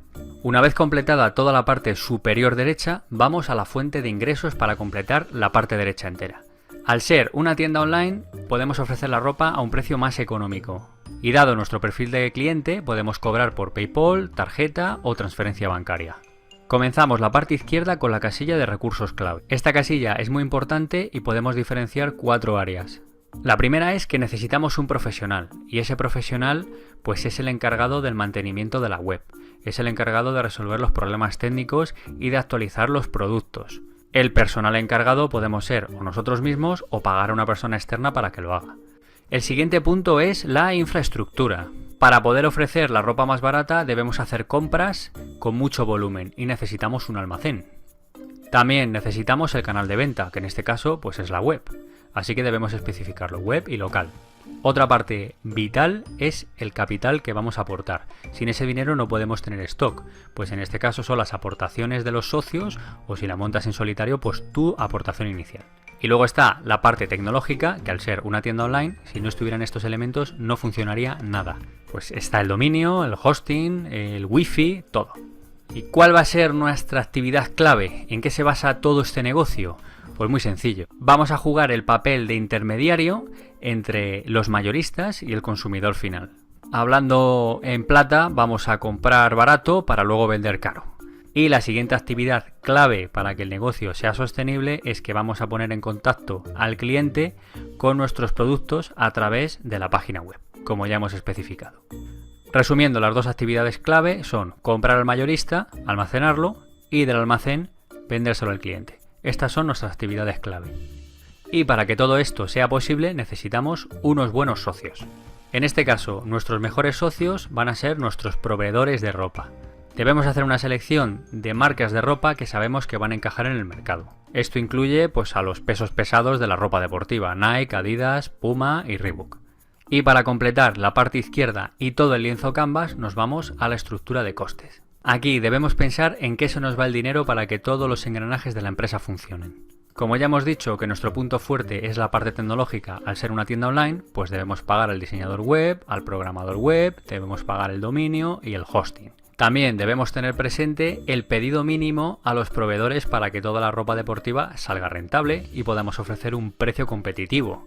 Debemos añadir los gastos de gestoría para que nos lleven todo el papeleo y debemos añadir también los impuestos necesarios para poder desempeñar esta actividad.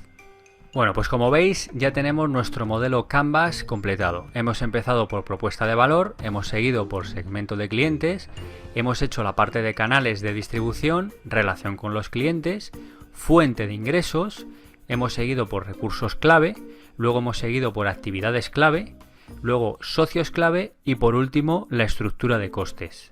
La ventaja del modelo Canvas es que se tardan 5 minutos en hacer un primer borrador y tenemos un plan de negocios.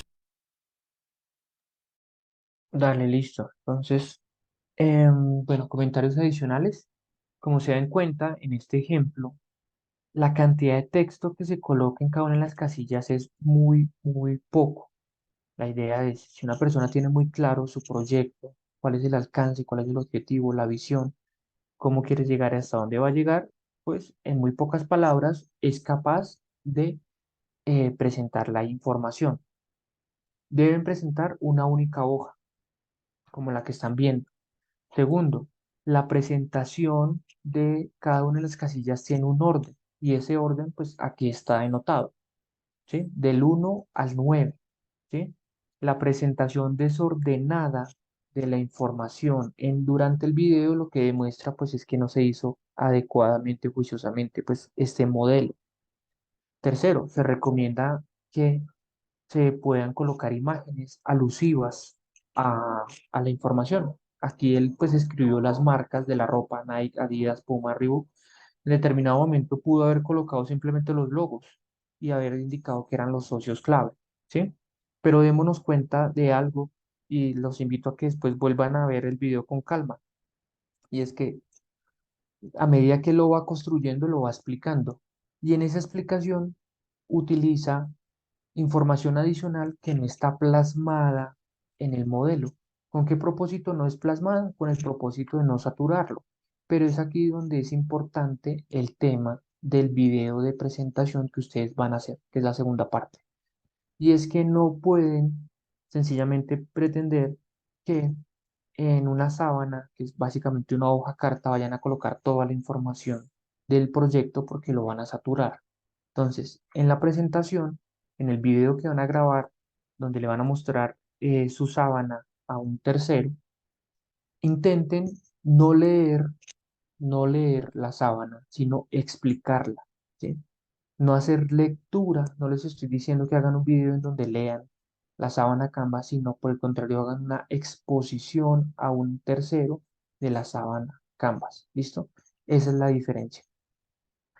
Tercer aspecto importante, cuando los proyectos se estén elaborando en cipas o grupos, cada pues la sábana Canvas va a ser la misma para cada uno de los compañeros del grupo y el video sí tiene que ser individual. El video lo va a grabar cada persona de forma individual y lo cargará de forma individual a la plataforma.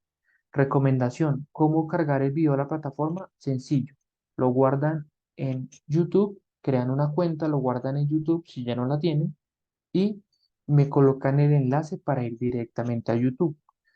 Les recomiendo no enviar enlaces de nubes, de OneDrive, Drive, de Dropbox, porque resulta que esos enlaces se caducan en el tiempo o necesitan una clave de acceso.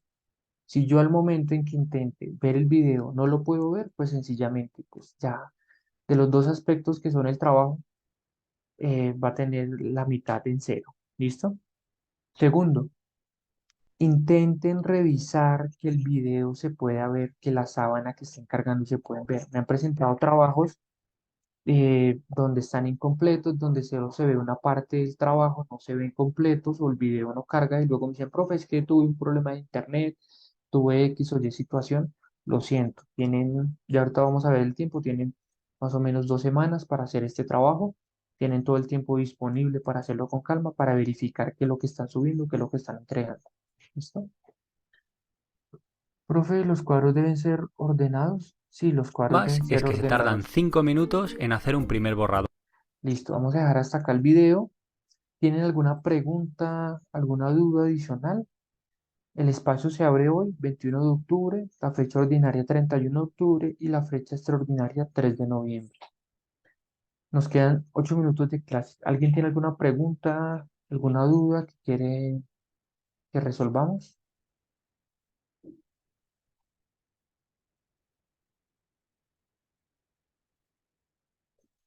Sergio, o sea, uno al lado de dos, ya al lado de tres. No, Sergio, acabamos de ver un video en donde los cuadros no están ordenados en el mismo orden numérico en el que son presentados. Debemos ajustarnos a lo que estamos viendo en el video y organizarlos de ese mismo modo. Por favor, si no viste el video o viste una parte solamente, vuélvelo a ver. Está disponible en la plataforma Modo y en la grabación de esta tutoría. ¿Alguien tiene alguna pregunta adicional? ¿Alguna duda?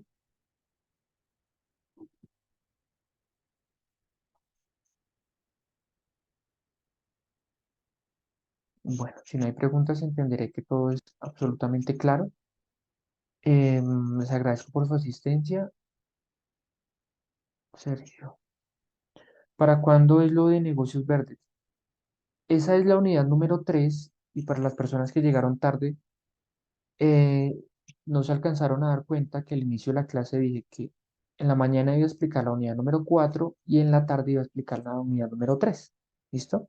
Entonces en la tarde veremos todo el tema de la unidad número 3 y el producto que se debe entregar como resultado de la unidad número 3. ¿Listo?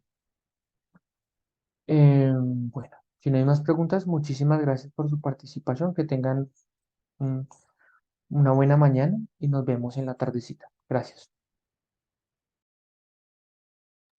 Buen día.